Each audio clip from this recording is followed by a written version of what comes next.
Hello, everybody, and welcome to the Friday edition of Moohead Radio. I'm your host, a big and furry bovine. Before we start the program today, I am T-minus 7 days away from knee replacement surgery. I do not have the foggiest notion how bad this is going to be, although I'm getting indications now as I get closer to the surgery and they realize that they have my money, that it's going to be worse than anticipated. So whatever the case may be, I know for a fact there cannot be a program the day of my surgery, and I'm really questioning whether Sunday's broadcast for the Browns the following week after this weekend are going to be happening as far as the halftime and postgame show, the Monday show after, all of this. It's going to be, what do they say on the injury reports? You know, it's day to day. So highly doubtful. Yeah, well, you know, well, it depends. I hope I'm highly doubtful, like the New England Patriots players are highly doubtful.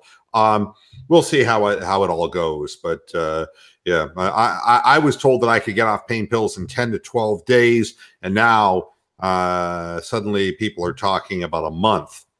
And if I'm going to be strung out on pain pills for a month, fuck. I mean, you know, you might as well just.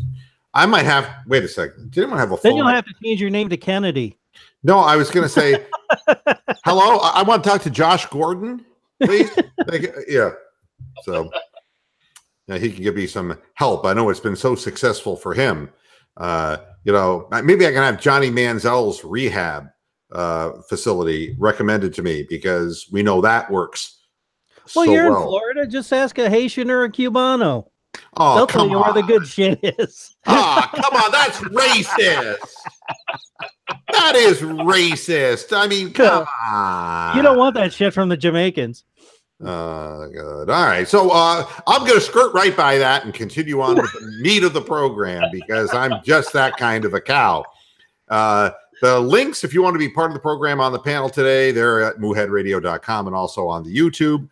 And I am now going to go, boom, tough acting to acting. So I just put my last little Twitter thing up and we'll kind of go there. And I see that the stream is working and all of that. Oh, Roxanne's Dolls. Roxanne, you don't have to turn on the red light. You don't have to sell your body to a stranger in the night. Roxanne. So I'm getting something like little Timmy Bartholomew. Roxanne. You know, everything morphs. And there goes the viewership. I know, little Timmy, everything morphs into little Timmy. You know, that part in the middle, it's like he turns into Timmy Bartholomew. Turn on the red light, Roxanne. Turn on the red light. Yeah. God damn. You know, another little Timmy Bartholomew song is Kiss by Prince. I mean, gonna be, boy. Yeah. I mean, I don't know if you remember Prince's version of that song. It's like, you know, it's like, that little Timmy voice, you know? God damn. The only part of that song I can listen to, Prince, you know, Kiss, is the last word. Kiss. The end of the song, the very last word. The rest of it is like totally headache-inducing, like little Timmy Bartholomew, who we'll bring back later in the show. I also wanted to explain that there is going to be a live report today on the Browns pregame Texans show from correspondent Bill Masterson, who was on location for me for Moohead Radio down in Houston, Texas. That'll be happening a little bit later in the program, hopefully much later in the program. So here we sit at the crossroads. Well, Daktar, I highly recommend you buy Procter & Gamble and Lilly and every other drug company known to mankind. Yeah, you know, Amsterdam saying moo on oxys. Yeah, and that's what they're going to give me, oxycodone. I mean, it's like, can you imagine me doing a show? You know, it's like, it would be like, what day is it? Amsterdam already commented about that. Yeah, I know. It's really. And Tony the Calf said, "Moo, a cow in a wheelchair." Yeah, I know. Everybody's, I'm going to defy all odds. Me and Phil Collins, it's against all odds, but it's a chance I got to take. I'm living, I'm living in music right now. This is going to be, yeah, I'm sure you'll be singing Mama by the time the second pill wears off. Yeah, something that they say that it really gets bad once the original shots they give you and all wear off. Then you're on the oral meds, and I remember the last time that I had oral meds. I went to the dentist, and I didn't know my dentist was gay.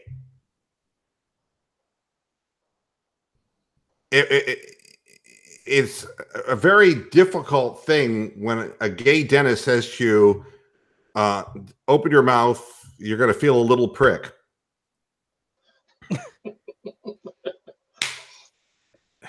I mean, Wait, I thought that was a Pink Floyd song.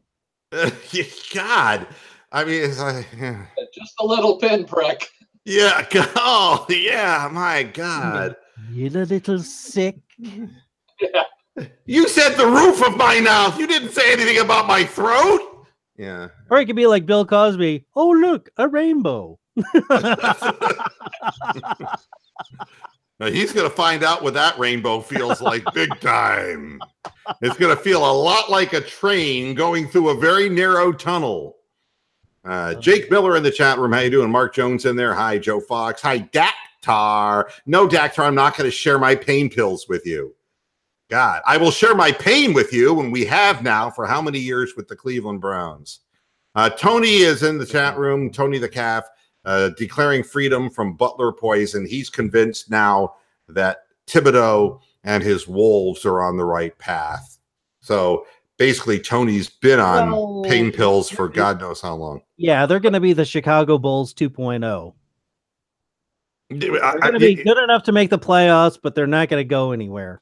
Tony, you had trouble beating the Cavaliers, and that was your second road win of the year. Hell, he has trouble beating off. Yeah, well, I mean, look, he has to find it first. Leave him alone, And Amsterdam saying I can get $35 on the street for my Oxys. And that's the OxyClean detergent that they're snorting. What about the actual medication? The OxyClean clears your sinuses. Do a line today.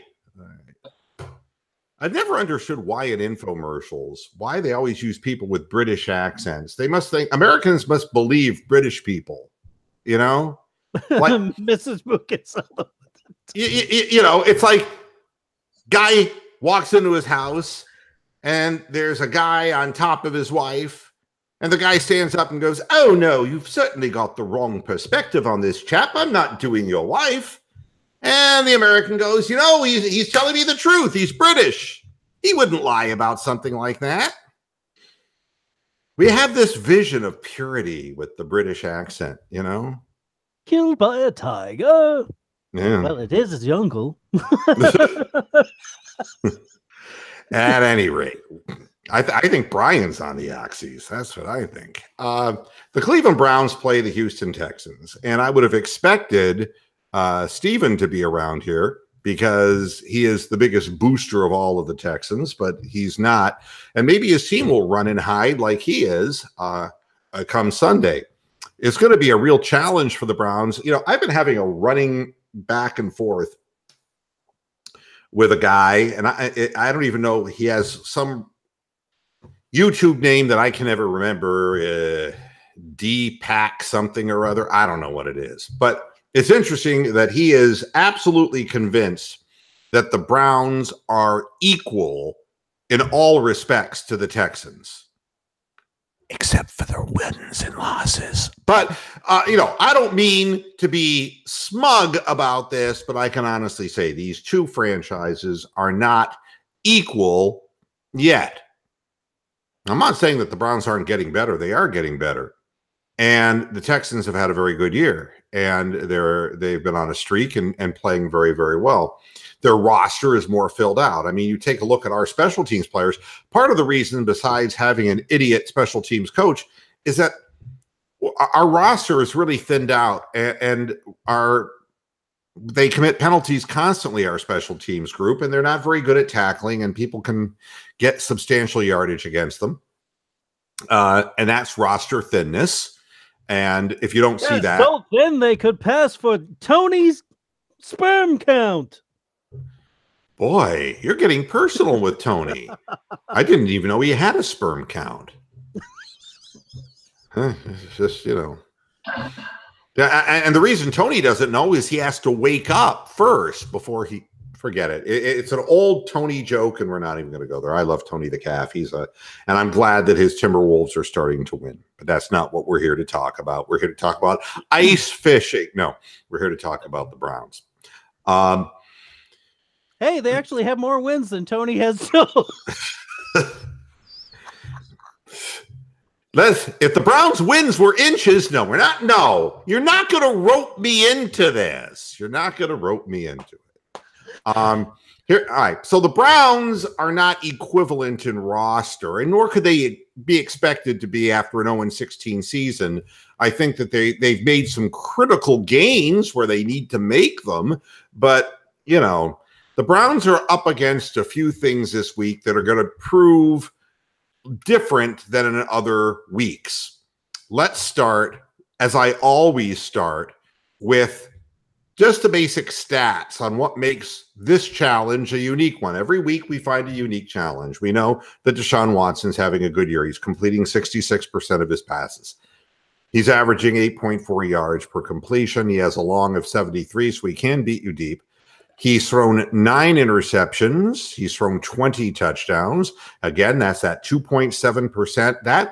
That percentage amongst quarterbacks who protect the ball, very good.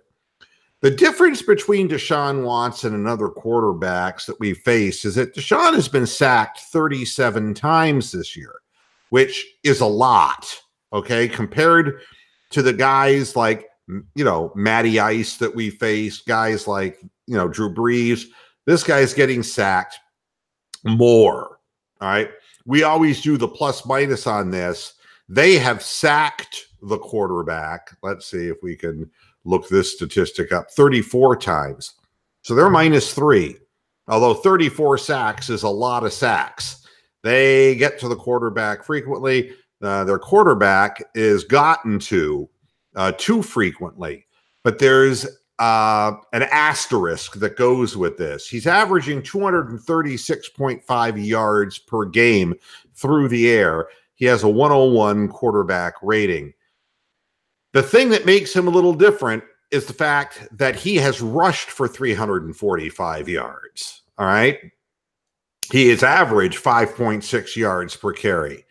So if you take the sack yardage, which is 205, and compare that, he's 140 yards to the positive in rushes. But the fact that when he puts his head down and decides to run up the field, he has a long of 34 yards. One run is 20 yards plus, and that was it. He's throwing another 31.4 yards per game onto this whole thing. And Lamar Miller, who is their primary running back, averages 4.9 yards per carry, which is outstanding. He has that 97-yarder. That's the second 97-yard run in Lamar Miller's career, by the way. He has 5 runs of 20 yards or longer, and he's averaging about 77 yards per game. Alfred Blue, who at times has been the starting running back for them in years past, is merely a backup now, only averaging 3.4 yards. So you say, not to worry too much, although he is targeted in the receiving game. Their 2 running backs have caught 29 passes for approximately 240 yards over the course of the season. But Deshaun Watson is the big thing. 62 rushing attempts, 345 yards. He is a threat. And the reason that this is a unique thing is that you knew that Drew Brees wasn't going to run with the football. You knew that Matty Ice was not going to run with the football. You also knew, with the exception of Myles Garrett missing a sack, that Andy Dalton wasn't going to run the football.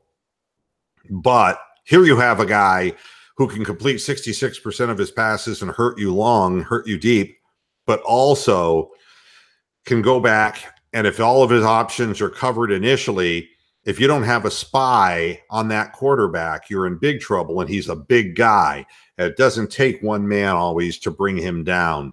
So when you play against somebody like this, getting a pass rush with your front four becomes more and more critical, because if you're dropping people back into zone coverage and the quarterback can't find an open guy, in lieu of a check down, he'll just take off, and he will get 5 to 6 yards average and more on occasion. So this is a challenge for a Browns team that is hoping to confuse this quarterback, but it isn't going to be a situation where he's just going to stand there and eat the ball if his options are covered, or if he's not sure where to go or whatever. He can take definitive action without throwing the football. Needless to say, DeAndre Hopkins is by far his most targeted guy. 102 targets, 73 receptions, already 1,024 yards, an average of 93 yards per game. This has challenge for Denzel Ward written all over it. Hopkins, from a statistical perspective, is the most dominant receiver and the most percentage-wise targeted receiver that we have faced all season. Will Fuller has been targeted 45 times. I mean, to put in perspective, that's less than half of the times that Hopkins has been targeted. Hopkins has caught 8 touchdown passes, and you go from there. Keke Coutee has been targeted 41 times. Ryan Griffin 31 times. His running backs have been targeted a total of 42 times. So if you really want to force the quarterback to run with the football, you better be able to cover DeAndre Hopkins. And so far, teams around the league, the scheme that they're utilizing is working, and teams are not stopping DeAndre Hopkins. So this becomes a challenge. Defensively, we know J.J. Watt has 11.5 sacks. J.J. Watt is a player. We know this. We've seen it in years past. This year, no different. But there are other people, you got the Honey Badger, who's got 3 sacks, and he can come blitzing in from the secondary. You've got Clowney, who I don't know that Jadeveon has really ever, we heard a lot about Jadeveon just because being in South Carolina, we heard a lot about him in college. I don't know that he's ever completely lived up. He got off to the injuries. He's become a solid football player, and his 7 sacks represent a total not so many fewer than Myles Garrett. So, Whitney Mercilus is another guy who can hurt you with 3.5 sacks. Reeder has 2 sacks. Covington even has 2.5 sacks. So they have a number of people who can come and get you. And so the Browns offensive line is definitely going to be tested. The hard part about this is that if you're looking for help on J.J. Watt, that leaves Jadeveon Clowney on a one-on-one mission. And, you're going to have to keep a running back in to block in a lot of these circumstances. That could lessen what the Cleveland Browns are able to throw at this team offensively as far as receivers into the pattern. So these are all challenges that the Browns face right now. And, there's always a chance they can win. I'm not saying that. But to say that these two teams have equal footing from a roster composition perspective is delusional. If our number 2 pass rusher is Agba, you can't compare his stats with Clowney's. If you're looking at quarterbacks, Watson's come off an injury. I don't think that running is what he wants to do primarily, but he's certainly capable of doing it. He's been in the league longer than Baker, and Baker is obviously going to be under a little more pressure this week on the road against a good pass rushing team. From a running back perspective, I'm happy with what we have. An offensive line perspective, I'm okay. Obviously, the Texans have given up their fair share of sacks during the course of the year, too. So, in that regard, but it's the secondary that concerns me the most because, you know, where you get hurt is if the quarterback breaks containment and, you know, you're going to have to let him run and run clock rather than beating you deep. You've got to stay with Hopkins. He could break a pattern off, get deep, get behind you, and can hurt you very quickly. I see in the chat rooms, of course, the abuse of a woman in Ohio by Kareem Hunt obviously is what every it was before the season began. My understanding is that before the first snap of the season, this was all known by February. Yeah, is my understanding.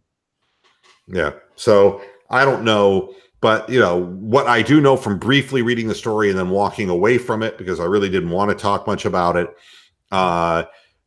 is that the one girl did strike him before he struck her. And what I always say in these situations is what I would say to anybody who in a road rage situation runs up to another person in today's world is if you're cursing and you're threatening and you get shot in today's world, that guy is probably going to get off because of the way the law is.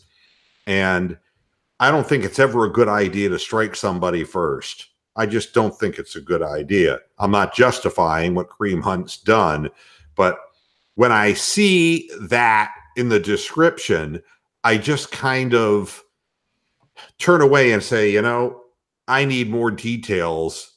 And I don't like to talk about things. I mean, obviously, Damian Woody loves to talk about things he knows nothing about with Baker Mayfield because he didn't do his homework. I would need to do homework on this to really discuss this. But, you know, Bronk is saying turnovers will be huge in this game. I like the Browns' chances in this game. Houston is beatable. What I said to the guy who's been following me here, making comments on the videos, and I'm grateful that he is because I love it when viewers are interactive with the program, is that I tried to paraphrase him by saying that what he's suggesting is that this is a trap game for the Texans, and he took exception, insisting that the Browns were every bit as good as the Texans. I, on the other hand, believe that when a team is going to make the playoffs, they're going to make the playoffs. You can only pump so much air into a balloon. And when you've won so many games in a row, if you don't believe me, ask the Saints. You know, there comes a point where you don't win. And the real big sign of a good team is not how many games in a row you could win. It's how you follow a loss. It's how you bounce back. And we'll see about the Saints. The Saints were terrible. The football game was not exciting. I take exception to people who, just because it was a fucking Dallas game, think that this was an exciting football game. It was a comedy of errors. It was bad officiating. I mean, they were ignoring helmet-to-helmet hits. They were missing calls completely. They were calling petty offsides, but missing major infractions. Prescott was 24 of 28. Yeah, and Dallas played very well defensively. Give them all the credit in the world, but I'm just not thinking that was an exciting game when teams have a chance to win and they just make, you know, Gregory, number 94 for Dallas, two incomprehensible errors, two completely incomprehensible errors, including a roughing the punter that, you know, would have handed an opportunity for them to tie the game, except for the fact that the Saints handed it back. This was not about who wanted to win. It's that somebody would end up winning. That was not exciting football. It was not well played football. I'll get to Jan Gomes in a minute, Tony. I knew that was imminent. If that has happened, you need to know nothing more about the Indians. They got rid of their catching prospect for a Frisbee thrower and for an average guy who was nothing 3 years ago, and they got rid of their young catching prospect And now they decide to trade Yan Gomes. And the reason is $16 million. I think that's the number that the Indians can save on their payroll by getting rid of Yan Gomes, and they don't have a catcher in tow. Speaking of trades, we got to mention Kyle Korver to Utah. Yeah, and I will after we get done talking, because he deserves a lot more than what the Cleveland Indians deserve. So, you know, I'm looking at who the experts are picking, and I say experts, and I say that kind of grudgingly. You know, it's funny, when I went to CBS Sports, they have their listing of people. La Canfora is saying the Browns are going to win. Brinson is saying the Browns are going to win. And Ryan Wilson, well, I'm lying in bed just like Ryan Wilson did. He says the Browns going to win. And the other 5 are saying that the Texans were going to win. And that's the best, most optimistic view that experts are suggesting that the Browns would have a chance in this game. I think they have a chance, but I still believe that the chance is because you can't keep winning week after week. Twang. And if this could be a trap game, it could be one of the, you know, if they're foolish enough not to come out with big energy. You saw what happened to the Bengals, not coming out with energy. The Browns, you know, at this point have gained some confidence. They've proven they can win on the road, and teams have to take them more seriously. And like I said, you know, that was supposed to be the perfect Saints offense, the juggernaut, and they just look flummoxed and stymied against the Dallas Cowboys. And that's all it takes in the playoffs. That's all it takes to lose is one bad game. So, you know, you never know. And there's Derek, who is jumped into the program, and nice to have you on board, Derek. Yeah, I tried to get it on, but I had to work, so I got in. I thought, well, maybe I can get on, so I did. Yeah, that's right. There's always a link there, and, you know, and if you were trying to get it on, I don't know. I'd like to, you know, that's personal business, and, you know, we're here to talk sports, Derek, but, you know, I understand. I politely declined that one. Well, he's a young man. He gets excited easily. A hormonal thing, you know, but it's like, you know, we talk about sports, but not water sports, okay? Derek, thank you. Jeez. I know. Hey, is my sound any better? Taken here. Go ahead. Let Derek speak his piece here. Is my sound any better? You mean the actual quality of your voice or the microphone you're using? The microphone. Does it sound? Do I sound better? Yeah, you do. You actually do sound better. Well, guess what? What? You were talking into the wrong end of the microphone. No, let me explain. Okay. So after the show, I unplugged it, plugged it back in, and after multiple times of doing that, I realized, number one, it wasn't even on. Number two, I had it plugged in the wrong place. So, well, I mean, I've already looked at another mic. So, I mean, it's a good thing we'll get it eventually. It's a good thing we found this out, because if you're plugging it in the wrong place, you have no chance of getting it on with anyone. Okay, so you know. Man. I know. If you're trying to plug that into, like, you know, into a headphone jack instead of a mic jack, you know, then you're going to end up jacking off. 29 minutes past the hour of 6. You've got it tuned to Mr. Moohead giving sexual advice. Like Dr. Ruth. I can do a tremendous Dr. Ruth impression. 16-year-old. I do this because I love talking about sex. Yeah. Jeez. Yeah. I stopped doing it 75 years ago, but I can't stop talking about it. And you know something, the thing that's really interesting about Dr. Ruth? We'll do another voice morph here. This is Dr. Ruth, and I talk like this.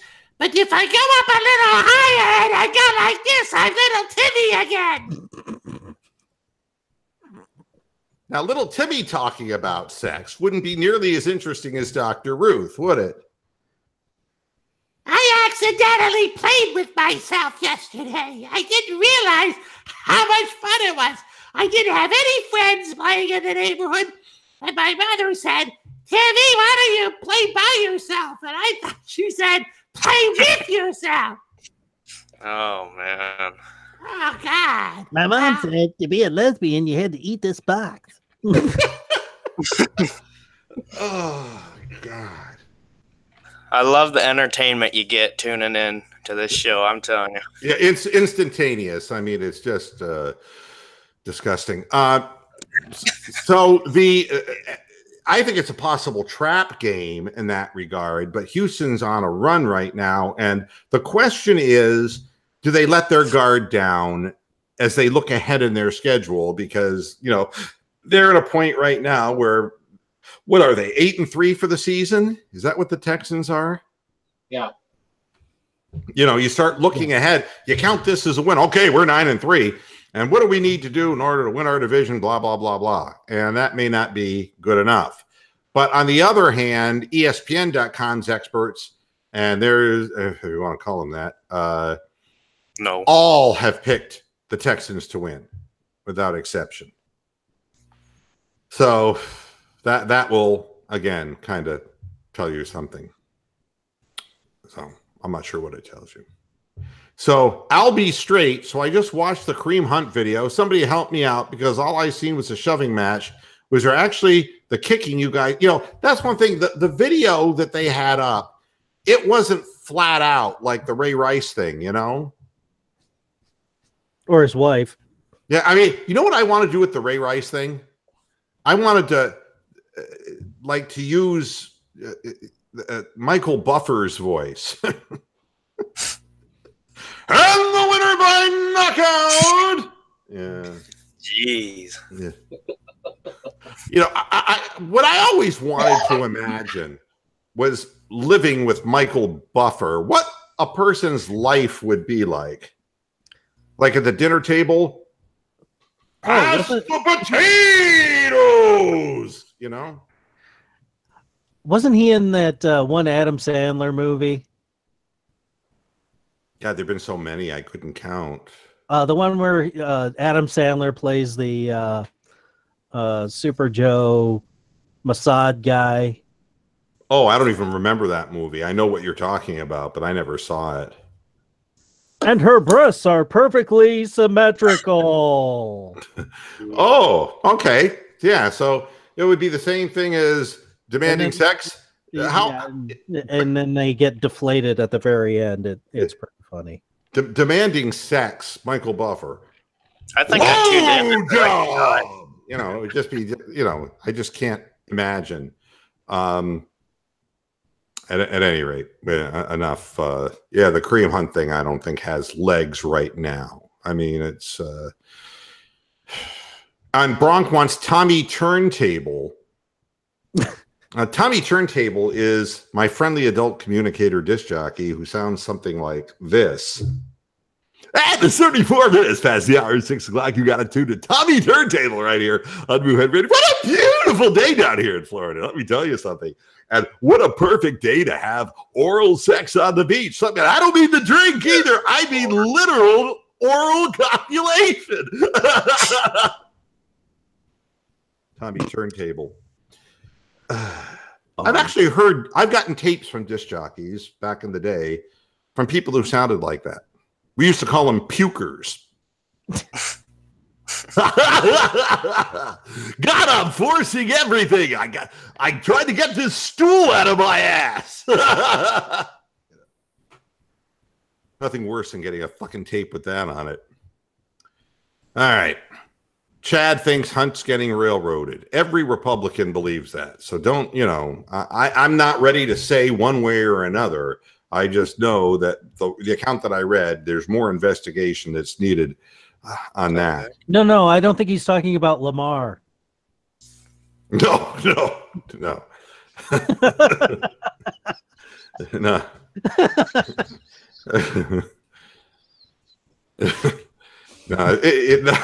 No, it's Mike. Mike Hunt. Yes. Good friend of mine in college. I remember that from Porky's. Is Mike Hunt in the parking lot? And then you have people running under cars and shit. I'll be straight. Question: who's going to be our benefactor Sunday? Last week they doubled Jarvis, pressured Duke, and doubled Higgins. Callaway and Njoku had a field day. Who will have to step up? I mean, a lot of it has to do with the quality of the secondary. Now, obviously, Cincinnati was banged up. And so, the fact that Callaway and Njoku did well, a lot of it has to do with what, and I'm not as familiar with Houston as Steven. The defensive secondary, it depends whether they can, they have good coverage men, because teams with good coverage men have stopped Callaway and Njoku just with man-to-man, doubled up on Landry, and have shut down our passing game. Although I will say that the passing game has found more people open since, Freddie Kitchens has come into the equation. Freddie, for his part, he does play specifically for Baker. Oh, yeah. That's great. Yeah, and I think that's necessary. Hey, Jeff and Bama, how you doing? Yeah, it's refreshing to see a coach stand up for a player. He's like, this guy's not going to blow smoke up your ass. And Hugh saying, did I hear my name invoked? I just love that he goes to the players and says, okay, hey, what do you want to run? And I believe, no matter how smart you are, the common sense thing to do would be do what your players are good at. Well, Freddie doesn't know. I mean, he's doing the right thing. No, that's not fair. But in all seriousness, standing up for your quarterback in a situation like that, this is the guy who is the Cleveland Browns quarterback. And you know something? If you are a Cleveland Browns player, you're not supposed to have any swag. You're supposed to have your tail perpetually between your legs, and you're supposed to sit there and act like a loser. And you're not supposed to be outspoken, confident, swaggy, none of that. Demarius Randall, you're not supposed to hand the ball to Huey on the sideline. You're not supposed to do that. When you're a Cleveland Brown, you're just supposed to be silent. And Baker Mayfield has brought a spark to this team. And it's not just the way he's playing, it's his attitude. People see that he's in it to win it. Yeah, that's, Albie Straight's also asking another question. I wonder if Albie Straight could that be Steven? One more thing, Moohead. One more thing. I got to go to the bathroom. Should I shit or piss? One more thing. And which order? God. If Greg Williams pees his pants on the sideline, will his son give him his? Would you keep? I don't know, Steven. We gotta go. I really mean we gotta go. Would you keep Freddie even if we lose this Sunday but look great, or is this a big game for their resume at the end of the year? I think at this point, you're looking through the end of the year. No decisions are made right now, but the early signs on Kitchens is that he's been good for the team and that he's going to be with the team in some capacity. What that capacity is yet to be seen. But no, I don't think that this is each week is not a new referendum on each guy. I think that as long as there's progress, unless we let, Haslam get involved, and then who knows what he might do. It is refreshing to feel that we have a chance against a good team, Mark. It really is. But I think that, again, it's just like, and I've seen it before in boxing. I always go back to boxing because it's something that I know about and have been around. And when a guy has what they call a puncher's chance in a fight, there was a heavyweight named Smokin' Burt Cooper. He was a relative of Joe Frazier, and Burt Cooper was never in great shape, but his left hook could literally separate anybody from their senses if he landed it in the first 3 or 4 rounds of the fight. If he didn't, he tired and got knocked out. But he had a puncher's chance against anyone, and that's the deal. The Browns have a chance now against anyone. If they get it rolling and get it going, and a team just can't get it started, they have a chance to win. Before they had no. Yeah, that's the truth. Yeah. I feel like they got to just step up on defense. big time as far as containing Deshaun Watson's legs. Challenge. Big challenge. And it's you can do everything right against a quarterback like this and still come up giving up 8-9 yard runs, and then him getting into that second and short that he loves. Or a fluky touchdown. Yeah, that's right. An extended play that results in chemistry with his wideouts. Almost got to shut him down like the Cowboys did last night. I mean, Brees couldn't get going at all. So I feel like the Browns defense, if they come out and they smack him in the mouth early, that might be the tone of the game, Dallas. And I didn't get to see the first part of the Cowboys game, but, Yeah, well, I mean, again, Dallas was flying around the field defensively. They really were flying around.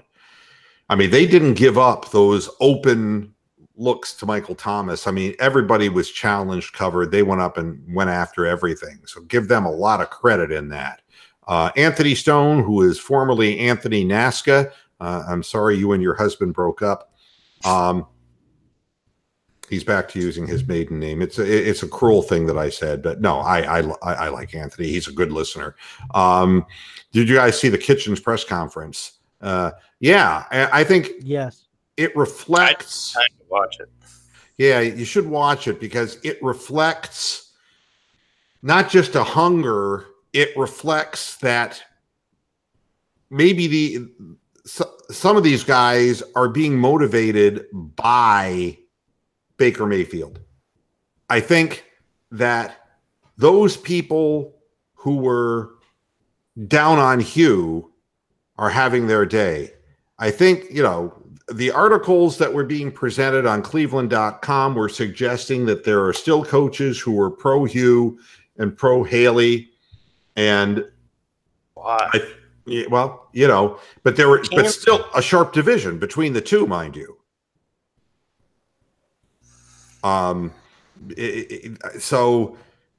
But again, I think the thing with the offensive coordinator, Haley, his personality rubs a lot of people the wrong way. He's basically a little bitch. Hugh, though, is just flagrantly dishonest. And there is, you either buy into Hugh's bullshit or you don't. It's obvious that Baker didn't. And I think that Kitchens didn't either. And I think that Kitchens never has said anything bad to say about Todd Haley. So I think Kitchens was in Haley's corner, but I think that Hugh was holding Baker back. And now that Baker can be Baker and he's running the show, I think that Freddie now I think everybody sees a meal ticket. I really do. When it comes to this is Freddie Kitchens' first offensive coordinator job. He wants to do well.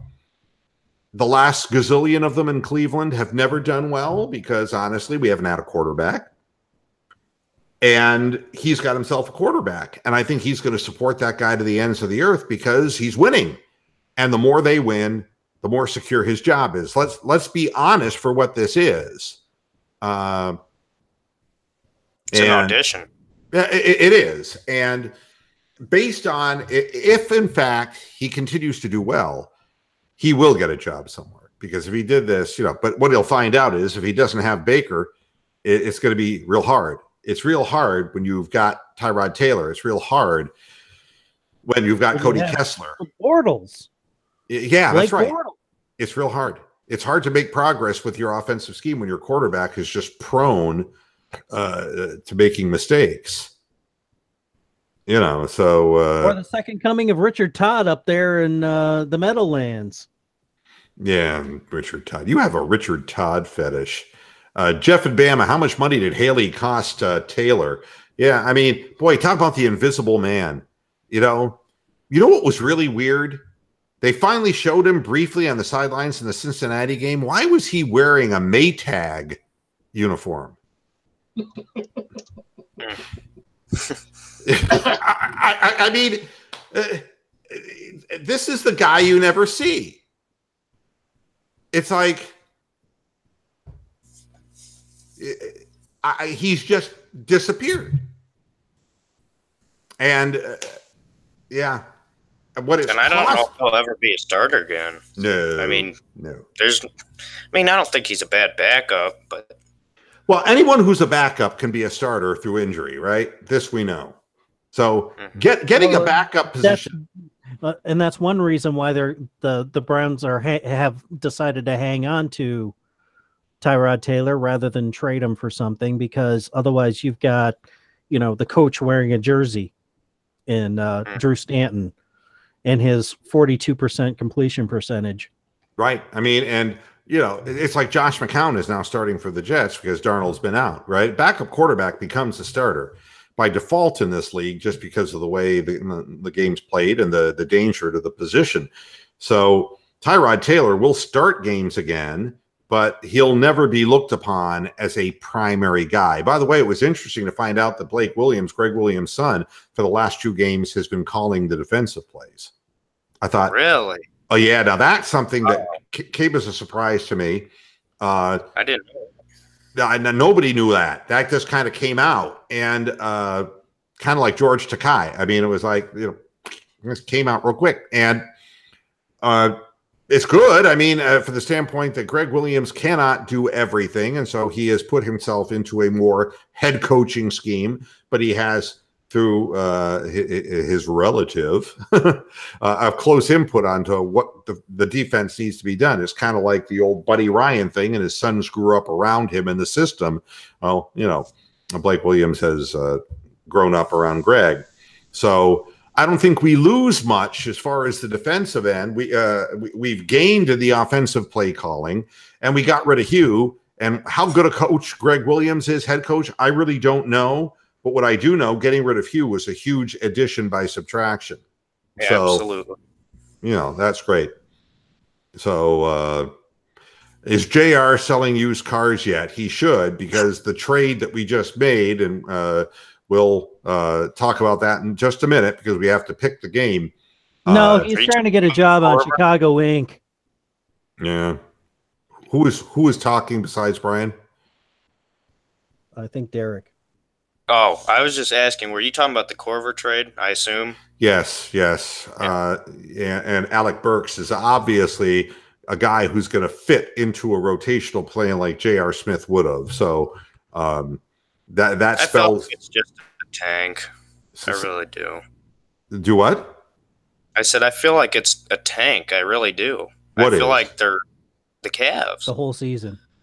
Yeah, I feel like they're just kind of slowly just saying, okay, we'll trade him. I mean, Kyle Korver was arguably one of the best shooters on the team, in my opinion.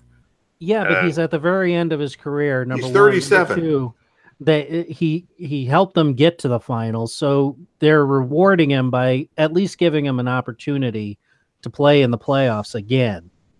In a place that his family, he had children born to him when they lived in Utah. So he has familiarity with Salt Lake City and is happy to go there. So I thought it was a class thing that the Cavaliers did.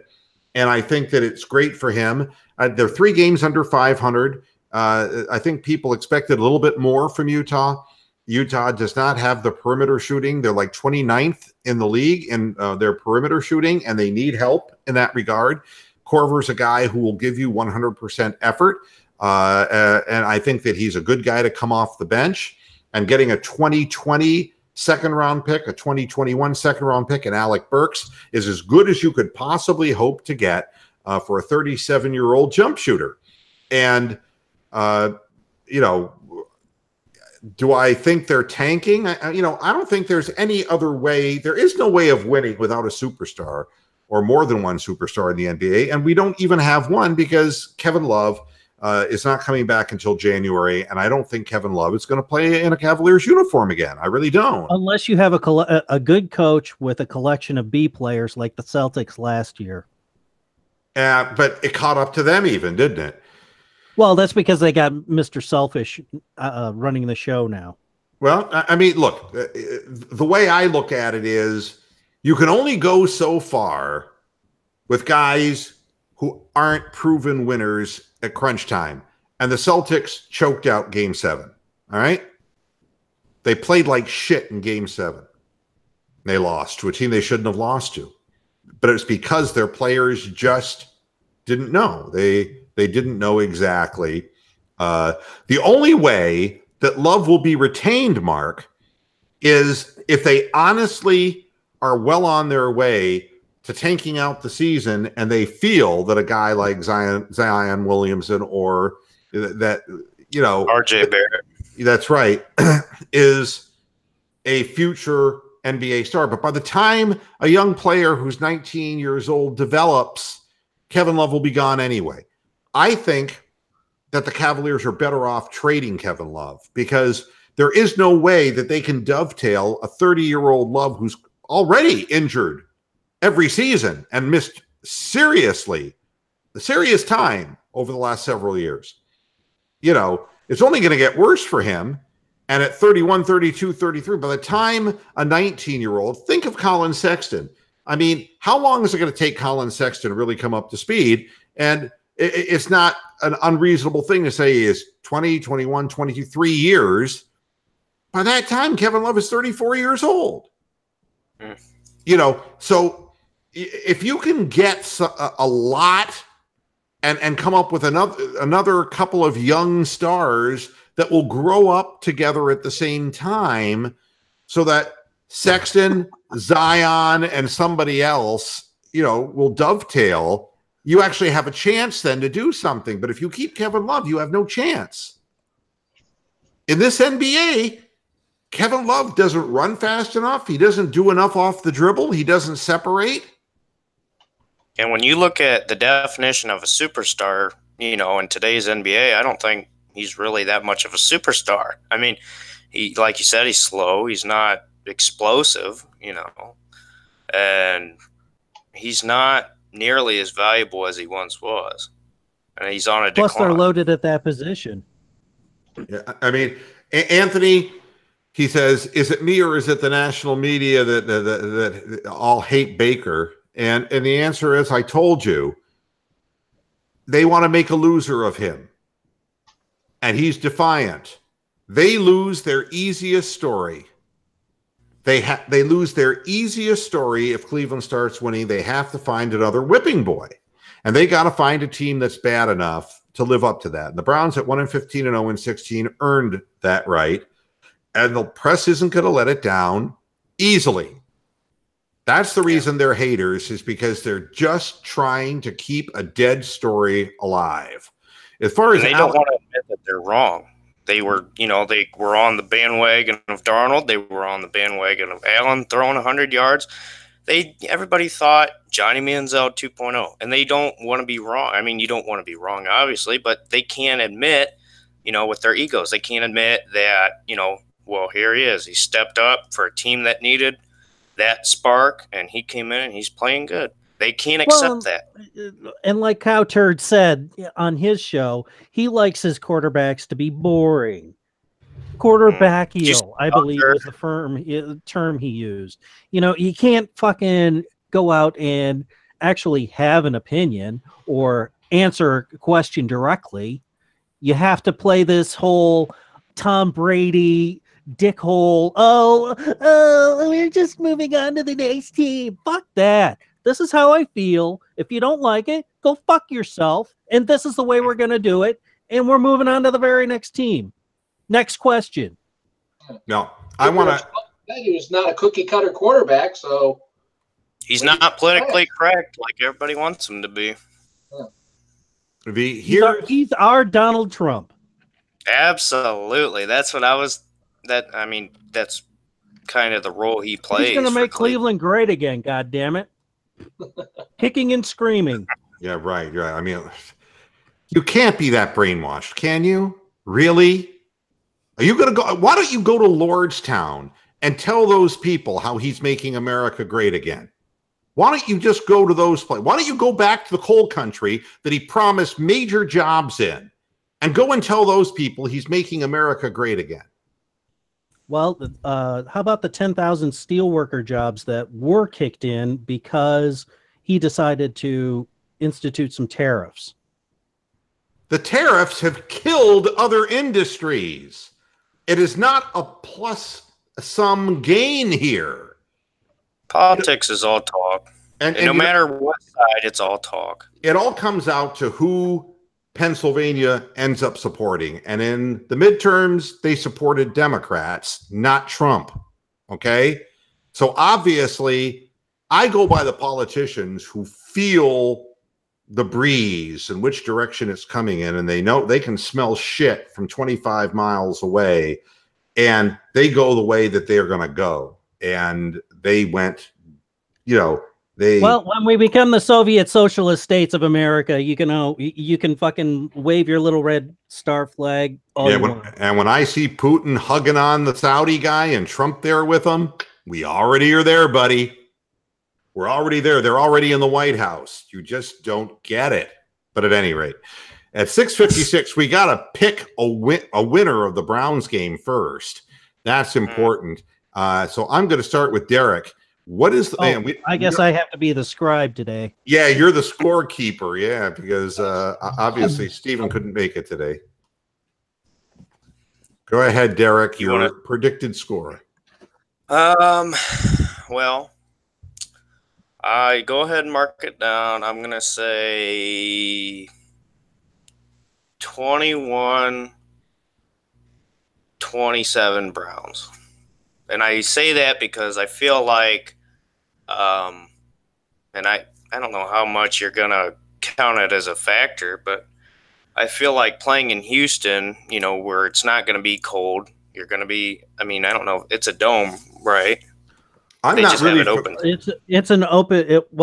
I think it's an open stadium or closable roof stadium, like what we have here in Arizona. Yeah, so it's and I feel like in an environment where your back is against the wall, nobody's picking you to win. It almost reminds me of the Buckeyes at Michigan, or not at Michigan, but when they played Michigan, nobody expects them to win. And if you come out, I feel like if they smack them in the mouth early, do what you're supposed to do. Defense has got to be able to contain Deshaun Watson, though. But I feel like it's a more winnable game than people are giving them credit for. Because I don't buy that Houston is as great as they are. I'm not saying they're a bad team, but I think that they are more of just a medium team where it's not going to be a pushover, but it's not going to be, a super hard game to win. 27-21. All right. Rick, what do you think? Well, I think there's a little too much talent at the key positions for the Texans, but I think the Browns can keep it close. I'm going to go Texans 28, Browns 24. All right. And Brian? I got the Browns winning 29-23. Okay, and actually, I kind of held back on you guys. Stephen wrote to me a predicted score, so I was giving him shit, but what he wrote down, he said, "Hey, Moohead, what sound would a person make if their dick got caught in their zipper in their trousers? Oh, and one last thing before you go." That's all he got to. So he never picked the score, so I have to pick the score now. 31-27 Browns. The reason I'm saying this is because the Browns are capable of scoring that many points. It's proven now. Second of all, to get behind my team because I'm proud of the way they're playing. This is not like the old Moohead League where I was trying to win every prediction to try to win the entire league. This is different. I want to support the team. And this would be such a huge win for the organization that it would shut all these national critics up and they would have to run off to something else. So 31-27 Browns out of loyalty to my team. One thing before I get out of here, because the Cavaliers game is going to start with the Celtics, and I want to watch that game, as I'm sure a lot of the other people in the chat room want to. Alec Burks is basically a 41 to 42% field goal percentage shooter, which is not a good percentage. His 3-point average for his career is about 36%, and usually is somewhere between 36 and 38%, which is not a tremendous 3-point range. He is 6'6", so he has length. He's 27, which is younger than J.R. Smith. All of the statistics, which I think are below mid, is still much better than what J.R. Smith was able to give the Cavaliers, which was 34% from the floor and 30% from 3-point range. Burke's best year was 2013, 2014, but he's missed a lot of games due to injuries. And he kind of ran out of time in Utah. I think that by the time he got off in 2013, 2014, he was shooting 45%, 46% from the floor. He had his best year that way. And he was averaging 14 points a night and then 13.9 the next season. But that's when the injury hit. He only played 27 games, 2014, 2015. And it's been that way pretty much ever since. He just couldn't get out of the injury thing. And you never know with a player, it could be something that's going to continue to happen, or he may be healthy. But it's going to be, while he's on the floor, an upgrade over what J.R. Smith provided. That certainly isn't going to turn the tide for the Cleveland Cavaliers, but they do have a look-see at this guy. He's owed $12 million, but next year, the Cavaliers have the ability to re-sign this guy or to move on him and trade him. Some people believe that this is a trade situation in which they got a younger player in exchange for an older player, and that they're going to try to take a guy like this, showcase him, and trade him at the trade deadline so that Burks would be moved so that they can get some more draft picks. That is what I believe this is about. I don't believe that Burks is a guy who is going to remain with the Cavaliers for any great length of time. But if you get 2 picks for Burks and you got 2 picks for, get 4 picks for Korver, in essence, that's where the team is headed, and hope that they're smart enough to be able to pick people who are good. That's, I think, where it's going. To put it in perspective, Jordan Clarkson was about a 44% field goal shooter and about a 33 to 34% 3-point shooter. And that pretty well has followed him to Cleveland, where he's been instant offense. His field goal percentage this year in his mid-range is better at 46%, but his 3-point shooting is down to 31%. But it was 40% last year, and the reason it was 40% is a guy named LeBron James who can give you open looks. He's not getting those open looks. He has to work much harder for shots. So there you have it. When all is said and done, I think trading Kyle Korver was the right thing to do. I think that it was a classy thing to do. I think he did his best for the organization. He's a great guy, and I want him to be happy and his family to be happy. And that's really all that matters in this situation. The Cavaliers aren't going anywhere. So thank you, Cindy. Good luck to you too, and we'll see what happens with Mr. Moohead. And guys in the chat room, thank you for joining me as always. I appreciate it. Until Sunday. All right. I apologize. I had to get on late, but that's all right. We'd love to have you. And, be back again Sunday for the halftime show and postgame show. Go Browns. And we'll see you then. Until then, hasta la vista, Pastor Heads. Good night.